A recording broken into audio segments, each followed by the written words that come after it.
దేవుని పరిశుద్ధ నామానికి మహిమ కలుగును గాక.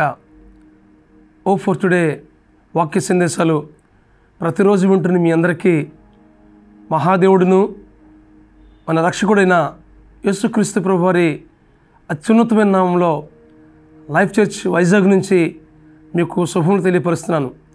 ఎలా ఉన్నారు? బాగున్నారు కదూ?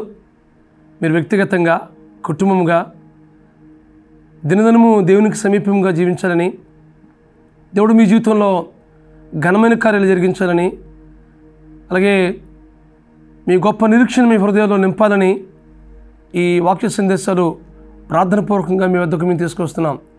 ఈరోజు ఇర్మియా గ్రంథం 30వ అధ్యాయం 17వ వచనం చదువుకుందాం. ఇర్మియా గ్రంథం 30వ అధ్యాయం 17వ వచనం.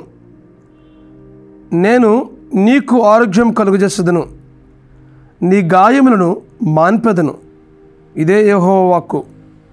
మరలా చదువుతున్నాను. నేను నీకు ఆరోగ్యం కలుగజేసేదను, నీ గాయములను మాన్పెదను, ఇదే యెహోవా వాక్కు. ఈ మాటలు దేవుడు ఇర్మియాతో పలుకుతున్న సందర్భం ఇది. ఇశ్రాయేలీయులకి, యూదా ప్రజలకి ఈ సంగతులు తెలియజేయు అని చెప్పి దేవాత దేవుడు ఇర్మియా ప్రవక్త ద్వారా పలికిన మాటలు ఇవి. ఇశ్రాయేలు ప్రజలు అష్షూరు చెరలో ఉన్నారు, యూదా ప్రజలు బబులోను చెరలో ఉన్నారు. దేవుని మహాప్రేమను బట్టి, దేవుని మహాకృపను బట్టి వారిని విడిపించాలని, వారిని ఆ పరిస్థితి నుంచి మరింత ఉన్నతమైన స్థితిలోకి తీసుకువెళ్ళాలని, ఏ దేశంలో అయితే వారిని ఉంచాలని దేవుడు ఇష్టపడుతున్నాడో మరలా వారి స్వదేశానికి తీసుకువెళ్ళాలని దేవుడు ప్రేమిస్తూ వారి జీవితాల్లో పునరుద్ధరించడానికి పలుకుతున్న మాటలు ఇవి. ఇశ్రాయేలు ప్రజలు, యూదా ప్రజలు దేవునికి అవిధేయత చూపించి, దేవుని మాటకు వినకుండా, దేవుని మాటలు పడచెవి పెట్టి, విగ్రహాలని పూజించి, దేవునికి ఆయాస్కరంగా జీవించి, దేవుని ఆజ్ఞలకు వ్యతిరేకంగా జీవించి ఎన్నోసార్లు దేవుని ఆయాసపరిచారు, ఆయన హృదయాన్ని గాయపరిచారు. తద్వారా దేవుడు అనేకమైన పాఠాలు నేర్పించడం కోసం వీరిని శత్రువులకు అప్పచెప్పేశాడు. ఇశ్రాయేలు ప్రజలకైతే అష్షూరు చెరలకు వెళ్ళిపోయారు, యూదా ప్రజలైతే బబులోను చెరలకు కొనిపోబడ్డారు. అయితే దేవుని ప్రేమ వారు వెంటాడిన స్థితిని బట్టి, వారి పట్ల చూపుతున్న దాన్ని బట్టి ఆ పరిస్థితి నుంచి విడిపించి మరలా వీరు దేశానికి మరలా రప్పించాలని దేవుడు ఇష్టపడుతున్నాడు. మరలా యెరూషలేము పట్టణానికి వీరు తీసుకెళ్ళాలని దేవుని తన ప్రేమ ద్వారా, దేవుడు తన ప్రణాళిక ద్వారా చూపుతూ ఉన్నాడు. కనుకనే ఈ మాటలు ఇర్మియా ప్రవక్త ద్వారా ఇశ్రాయేలుకిను అలాగే యూదా వారికి తెలియజేస్తున్నాడు. నీకు ఆరోగ్యం కలుగజేసేదను, నీ గాయమును మాన్పెదను.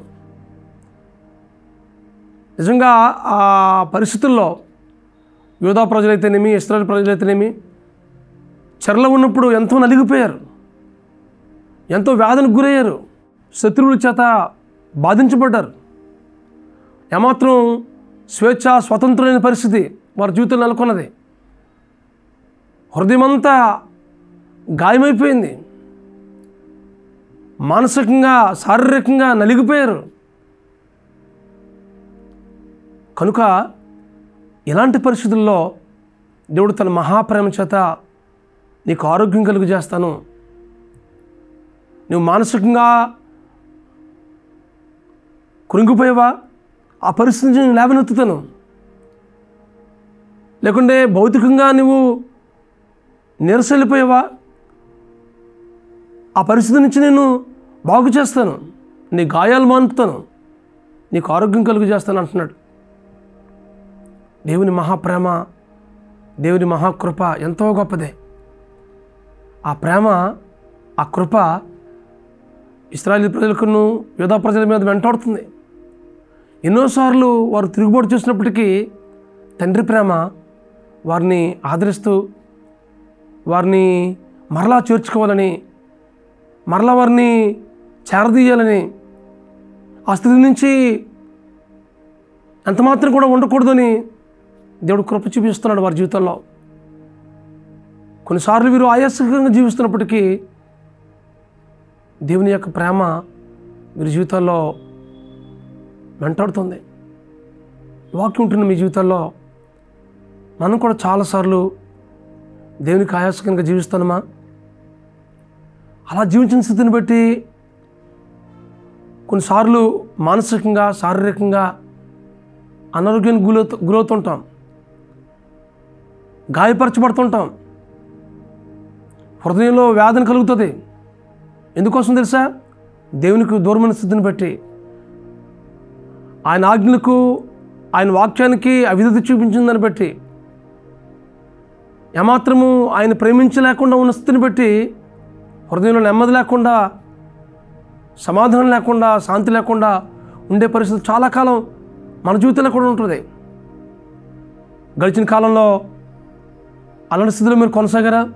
అయితే ఈ నూతన సంవత్సరంలో మళ్ళా దేవుడు వాగ్దానం చేస్తున్నాడు, నీకు నేను ఆరోగ్యం కలిగజేస్తాను, నీ గాయాలు మాన్పుతాను అంటున్నాడు. ఎంత గొప్ప వాగ్దానం ఈ వాగ్దానం! ఏదైనా ఈ వాగ్దానం మనం స్వతంత్రించుకుందాం. ప్రభా, పలానా విషయం నేను గాయపరచబడను ప్రభా, పలానా విషయాల్లో నేను అనారోగ్యంగా ఉన్నాను ప్రభా, మానసికంగా అయితేనేమి, శారీరకంగా అయితేనేమి, ఆత్మీయ జీవితంలో అయితేనేమి, ఏ విషయంలో అయితే మనం ఇంకా దేవునికి అయోగ్యంగా ఉన్నామో వాటన్నిటిని ప్రభు సన్నిధిలో ఒప్పుకుందాం. దేవుడు వాగ్దానం చేస్తున్నాడు, నీకు ఆరోగ్యం కలుగజేస్తాను, నీ గాయాలు మాన్పుతాను, నీ జీవితంలో నెమ్మదినిస్తాను, నీ జీవితంలో ఏదైతే నువ్వు కోల్పోయావో ఆ సంతోషాన్ని, ఆ సమాధానాన్ని, ఆ నెమ్మదిని నేను కలుగజేస్తాను అంటున్నాడు. అయితే మనం చేయాల్సింది ఏంటంటే ప్రభువుకి సంపూర్ణంగా మనకు సమర్పించుకుందాం. ప్రభువా, చాలా కాలం మీకు ఆయాసకంగా జీవించాను ప్రభా, నన్ను క్షమించు నాయన. పలానా విషయంలో నేను తప్పిపోయాను ప్రభా, పలానా విషయంలో నేను ఆయాసకరంగా జీవిస్తున్నాను ప్రభా, వాటన్నిటి నుంచి నీకు విడిపించి నాకు మానసికంగా, శారీరకంగా, ఆత్మీయ జీవితంలో నన్ను ధైర్యపరిచి, బలపరిచి నాకు నెమ్మది దయచే ప్రభు అని నువ్వు కోరిని ప్రార్థన చేసినట్లయితే దేవుడు నీ జీవితంలో గొప్ప కార్యం చేయడానికి ఇష్టపడుతున్నాడు. నీ గాయాలన్నీ మాన్పివేయడానికి, నీకు పరిపూర్ణమైన ఆరోగ్యం ఇవ్వడానికి దేవుడు ఇదేనా కృప చూపుతున్నాడు. కాబట్టి ఇదేనా మనం తీర్మానం చేసుకుందాం, మన జీవితాన్ని సంపూర్ణంగా సమర్పించుకుందాం. ఆయన ఏలుబడికి, ఆయన చిత్తానికి మనం లోబడుతూ మనం సమర్పించుకుందాం. అటు కృప పరిశుద్ధాత్మ దేవుడు మీకు అనుగ్రహించి నడిపించిన గాక. ప్రార్థన చేసుకుందాం. బ్రహ్మస్వరూపుడా, మహాకృపగల మా తండ్రి, ఆనాడు యూదా ఇశ్రాయేలు ప్రజలతో మాట్లాడుతున్న మాటలే ఇదేనా మాతో కూడా మాట్లాడుతున్న ప్రభువా. చాలాసార్లు మేము ప్రభువా ఈ మార్గంలో నడవకుండా వేరే మార్గంలో, ఈ లోకపు స్థితిలో, ఈ లోకపు ఆశల్లో చిక్కుకున్నాం ప్రభువా. వాటన్నిటి నుంచి విడిపించు ప్రభువా. ఆత్మీయ జీవితంలో కురిగిపోయిన వారిని మీరు ముట్టండి, స్వస్థపరచండి ప్రభువా. మీకు ఆరోగ్యం కలుగజేస్తాను, మీ గాయాలు మాన్పుతానని వాగ్దానం చేస్తాను ప్రభువా. ఏ విషయంలో అయితే గాయపరచబడ్డారో వాటన్నిటి నుంచి విడిపించి మీరు జీవితంలో నెమ్మదిని అనుగ్రహించి ఈ సంవత్సరంలో ఇవ్వబోతున్న ప్రతి ఆశీర్వాదాన్ని, ప్రతి వాగ్దానాన్ని స్వతంత్రించుకుని వీరి బ్రతుకు కాలమంతా ప్రభువా మీకు మహిమకరంగా జీవించడానికి సహాయం చేసి నడిపించమని మా ప్రభువును, మీ ప్రియకుమారుడును, మా రక్షకుడునైనా యేసుక్రీస్తు నామములో ప్రార్థించి అడిగి వేడుకుంటున్నాం ఆ పరమ తండ్రి. ఆమేన్, ఆమేన్, ఆమేన్. మీకు ఆరోగ్యం కలుగజేయట్లో, మీ గాయాలు మాన్పుట్లో పరిశుద్ధాత్మ దేవుడు సహాయం చేసి నడిపించుగాక. God bless you friends. Have a wonderful day.